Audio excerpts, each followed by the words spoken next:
Dito kaya si nanay ko. Daanan ko nga siya, mabigyan ko nga ng pambili ng kape. Si Mang, nandyan ba si nanay? Oh, himala kuya, nagawi ka rito.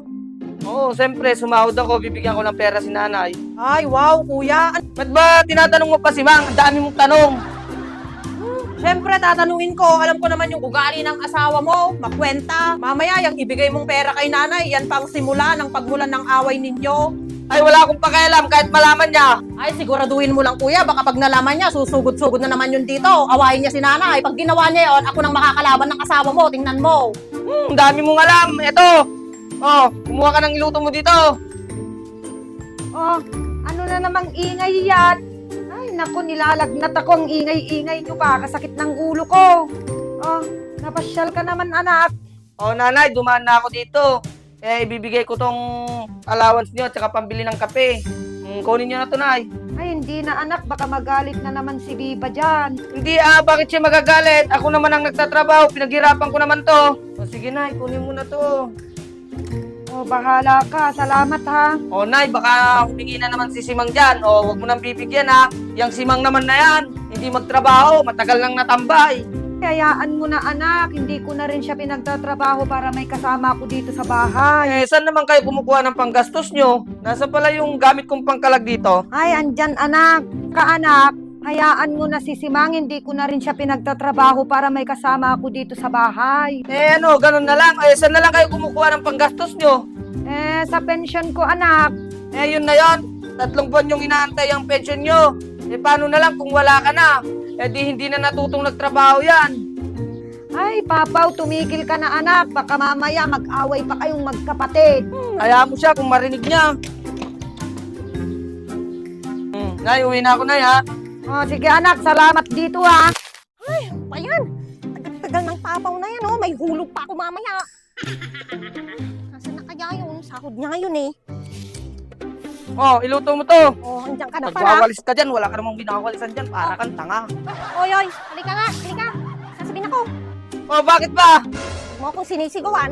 Bakit nilalagpasan mo ako? Di ba, sahod mo ngayon? Akin na, bilisan mo. Ikaw naman, sahod ka agad ang hinahanap mo. Hindi mo man lang ako timplahan ng kape o ano dyan. Wala akong pakialam sa pakiramdam mo. Due date ngayon, due date ng mga babayarin ko. Kaya akin na, akin na. Yan, yung 1,000. Sandali, sandali. Bakit 1,000 to? Di ba dapat 1,500? Binigay ko kay nanay yung 500. Bakit mo pa kasi sila binibigyan? Sa atin nga, kulang na kulang pa yung sinasahod mo. Nagbibigay ka pa doon. Sila na ang buhayin mo. Magulang ko nga, hindi ko binibigyan. Ikaw naman, bigay ka ng bigay doon sa magulang mo. Ang sabi mo, tumigil ka na, ha? Sige. Tumigil ka na kasi yung wales, masisira. Kakaganon mo, gastos na naman yan. Visit ka talaga. Pasalamat ka, tinanggihin ko yung engineer na nandiligaw sa akin noon. Pagpayaji lang tina ang asawa ko. Alam na nga kasing pamilyado ang tao, tanggap pa ng tanggap. Kinukulang na nga yung sinasahod ng asawa mo. Mababawasan pa. Ang kakapal ng muka, ang laking tao, hindi kasi maghanap ng trabaho. Hindi yung umaasa na lang sa sahod ng kapatid. Hoy! Alam kong ako yung pinapatamaan mo. Tinamahan ka? Oo, ikaw talaga yung pinariringgan ko. Kayong pamilya, abusado kayo. Alam nyo na nga may pamilya yung kapatid nyo, di ba? Inaasa nyo yung mga panggastos nyo at pangangailangan nyo. Paano naman kami ay kinukulang na nga? Hindi kami umaasa kay kuya. Siya ang kusang nagbibigay sa amin. Kasi alam ni kuya ko na madamot ka. Kala mo naman kung sino ka, yung sinasahod ng kuya ko, inuubos mo lang naman dyan sa pagpapaganda sa mukha mo, mukha lang naman yung maputi.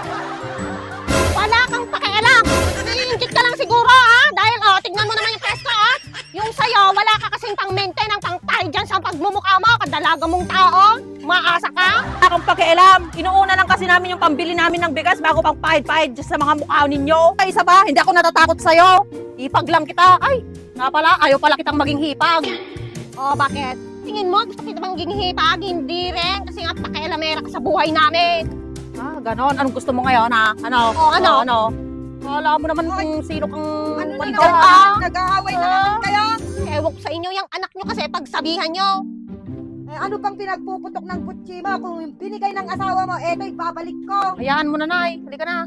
Oh, ito, kunin mo para hindi ka salita ng salita. Oh, na, mukhang pera ka din. Yung kadamutan mo, sana lang balang araw hindi mo kami kailanganin. Halika na si Mang, hayaan na natin yan. Pag may binigay pa si Papa, hindi ko natatanggapin ba? Oo, dapat lang. Hindi mo kasi ako naiintindihan eh.